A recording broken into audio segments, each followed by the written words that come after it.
Imagine a world where summer isn't just a season, but a state of mind. In Luca, we want to take you to this wonderful, nostalgic look on Italian summers. Most of the story on land is in a fictional place called Po르토로소. It just sounds nice, doesn't it? Po르토로소. Po르toroso. Po르toroso. Po르toroso. When people dream of going on a perfect vacation, that's literally what Po르toroso is. Come on, I'll show you some more stuff. Pixar has a history of wanting to make our films feel authentic. And so part of that is doing research. Taking the team to Italy was such a pleasure. Promise you told me everything you see. Sorry, too much? Never.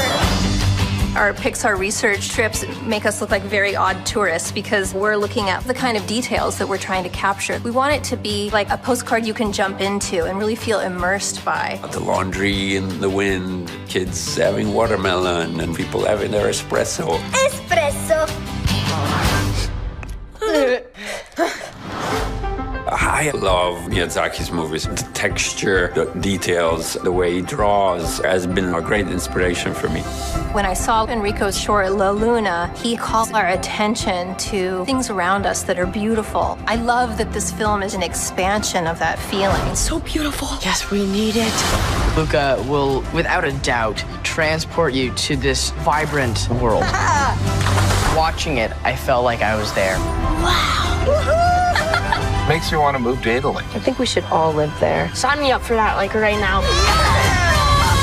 This is gonna be the best summer ever.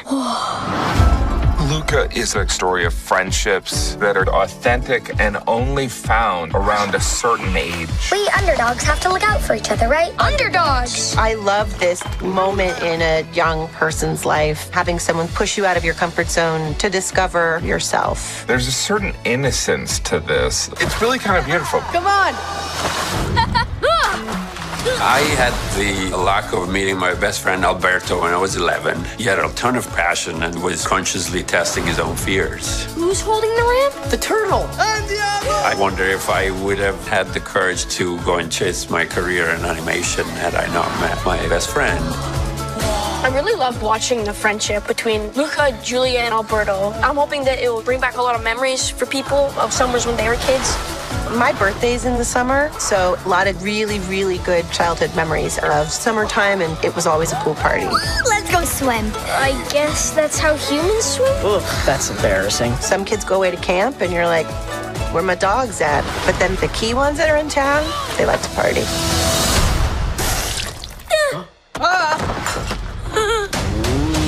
These are the friendships that teach us lessons, build your self-esteem, and you have like the sense of belonging. I got friends that believe in me, who push me. Like I would tell them an idea that I have and they'd be like, make it, do it. This movie is the perfect example of that. Take me, gravity! These friendships that help us find ourselves. That is really at the heart of the story of Luca.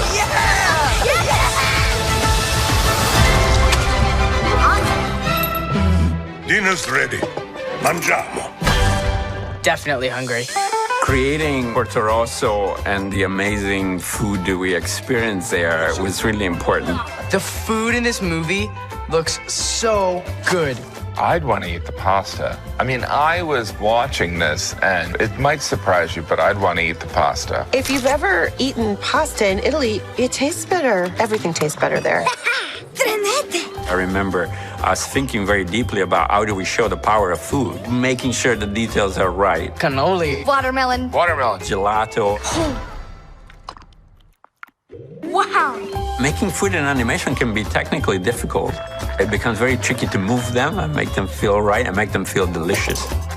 I've never wanted pasta so bad. I've also never wanted to eat pasta so bad with my hands and just shove it in my face. Okay. Do you got a ricotta, do you got a frittata, or do you got a focaccia? Say what now? Do you got a ricotta, do you got a frittata, or do you got a focaccia? What does that even mean? Do I gotta those things? I got a focaccia. Focaccia. I mean, duh. Who wants to watch me eat a big sandwich? Honestly, I think you should just skip the popcorn and grab a bowl of pasta and some gelato.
Luca is about a boy who's curious and wants to see what it is like above the surface. He lives under the sea, and he's finding all these little bits and pieces, like little remnants of what humanity is like, and he is so eager to go explore, and he's got this curiosity, this burning curiosity. So he goes towards the surface and he meets this boy named Alberto, and they become friends, and Alberto's kind of just like he's kind of a little bit of a motley little scoundrel guy. And so he's like, look at this thing. This is called a Vespa, and we're gonna build this together. And they both grow this obsession for this Vespa and getting a Vespa. Yeah, I get one too sometimes. Alberto, you can't. Alberto, you're gonna die. Alberto, don't put that in your mouth. Luca, it's simple. Just don't listen to stupid Bruno. Alberto is totally like this free-spirited, super creative, curious guy. And he's not afraid of anything. He's fearless. And I think that inspires Luca to hone in on that of himself that he didn't really know was a part of him until he met Alberto. But he knew that there was something attractive about that quality. Go, Luca, go! Go, Luca, go! Alberto represents kind of the freedom almost in Luca, and how Alberto can help Luca, come out of his shell and try new things.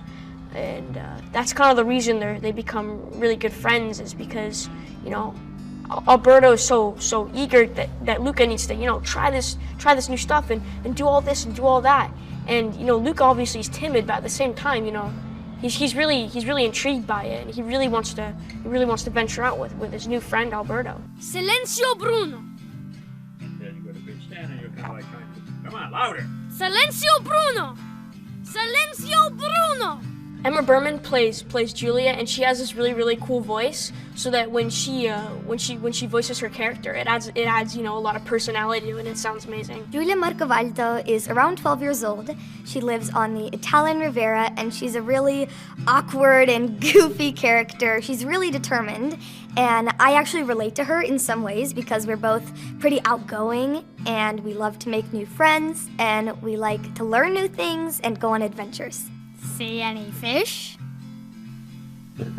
Nice. And then, wait, but then where are all those? Stars, like the sun. Giant, raging balls of fire. Well, this whole film is just a fun adventure. I mean, one of my favorite parts is that we get to see the character transformation of Luca from like this shy kid at the beginning who just stays in the water and follows all the rules, this really rule-oriented kid, and then he becomes like this fun adventurer while still like staying true to his personality. You're not gonna catch me! Oh, guys, look! Underdogs forever! Julia is really outgoing, and she's a big adventurer, and she also loves learning, about the world. And she only comes to Po르to로소 every summer, so she's kind of like more of an underdog when she comes there, and I guess that's why she's a bigger target for bullying, and that's kind of why she feels for Luca and Alberto, because she kind of like sees herself in them.